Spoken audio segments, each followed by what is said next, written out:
Hey, welcome to lesson 1 of 5 in unit economics. This is the 2 paths to consider when setting how much you can spend to acquire a new customer. But first, let's talk about the biggest mistake e-commerce brands make when it comes to new customer acquisition cost. So the mistake is they do this. Do you see what it is? I'm going to give you about 5 seconds to look at it and think about what might be wrong with this. And then I'm going to show you now the correct way. So as you can see, yep, you got it right. The new customer piece is what is missing here. So if we just look at all customers divided by marketing costs, that's going to tell a much different story than if we actually open up Shopify, look at first time customers and count that as new customers divided by marketing cost. Because if we're saying customer acquisition cost, a cost to acquire a new customer, also known as CAC, then we want to make sure we know what it costs to acquire a customer. And if you're spending money to get a customer to come back, well, you've already acquired that customer. So it's technically not CAC at that point. And that's where I've seen brands go wrong. I won't go deep into this, but they'll spend money on Facebook ads to acquire customers first time, second time, third time, and they're not excluding the people who have already bought from them. Now, an easy way to do that, even though this isn't a Facebook ads course, I told you I've spent over 50 mil on Facebook ads, and I see this all the time whenever I'm doing an audit on a new account. They don't exclude all customers ever. So by default, Facebook said you can exclude a 180-day purchaser, meaning someone who purchased in the last 180 days. And if you do that, that's 6 months of lifetime with that customer. But a lot of times customers are purchased outside of that window. And since Facebook wants to serve ads to the people who are likely to buy, if there's somebody who's already bought and maybe bought multiple times and is outside of that window, they're going to serve them another ad.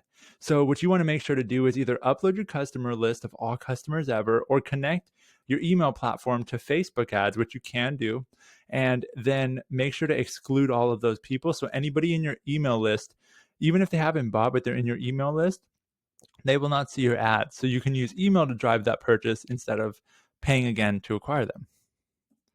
Now, you'll want to decide how you want to define your new customer acquisition for your e-commerce business. So remember, we're looking at new customer acquisition, not customer acquisition of just acquiring the same customer again and again.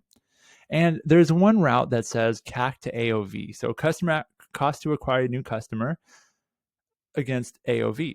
So we want to look at this one looks at the first order only. So average order value.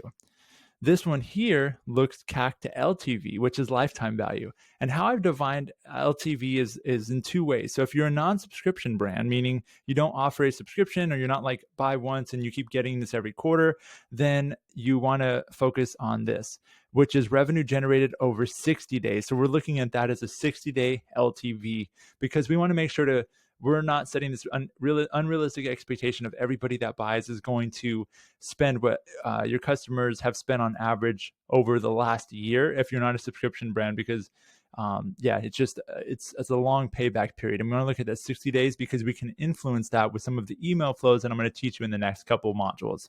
Then if you're a subscription brand, feel free to look at revenue generated over the average subscription duration. So maybe your business has been around for 4 years, you're a subscription brand.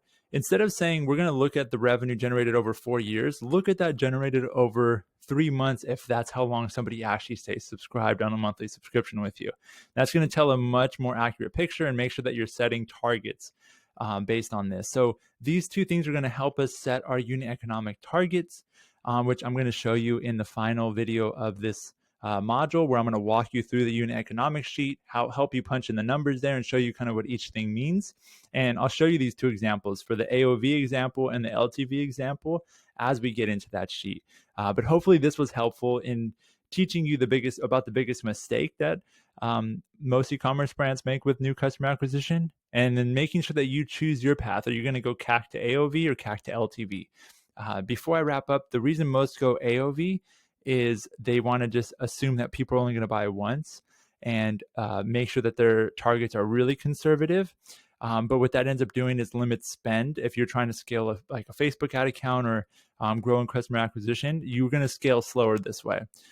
This way looks to see, okay, I look at my business as a first purchase, second, third purchase thing, and I'm going to do things to influence the second and third purchase. and I'm going to be able to spend more to acquire a customer, meaning I'm going to get the customers that are in the market and beat my competition, and you're going to be able to scale quicker. So it's depending on wherever you're at in the business. If you don't have email and you don't have any team to help, like I would probably go CAC to AOV, because you're just getting started. You want to make sure that you're profitable. But if you're looking to scale and you want to hit high revenue numbers in the first couple of months and keep scaling, I would go CAC to LTV and work on building up that email, your email game that I'm going to teach you about in the next couple of videos. So excited in the next lesson, in lesson 205, to talk about understanding how much you can spend to acquire a new customer. I'll go ahead and see you in that next video in a second.